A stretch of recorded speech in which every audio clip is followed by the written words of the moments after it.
কালকে রাত্রে আমি এই আমড়াগুলো বাজার থেকে কিনে নিয়ে এসেছিলাম। হঠাৎ করে আমড়া খেতে খুব ইচ্ছে হলো তাই। সো আজকে ভাবলাম এটা খাই, এজন্য আম্মুকে বললাম আমড়া কেটে দেওয়ার জন্য। আর এখানে আম্মু আমড়াগুলোকে ভালো করে ক্লিন করে ধুয়ে তারপরে কাটছেন। হ্যালো এভরিওয়ান, আসসালামু আলাইকুম। তোমরা সবাই কেমন আছো? অ্যান্ড সবাইকে ওয়েলকাম করছি আজকে আমার মিনি ব্লগে। আমি আলহামদুলিল্লাহ ভালো আছি।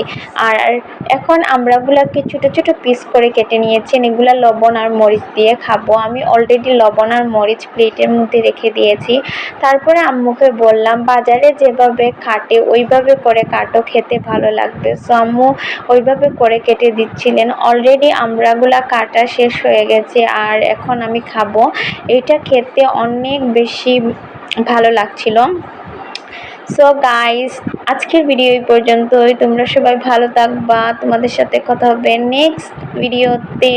Bye bye and thanks for watching.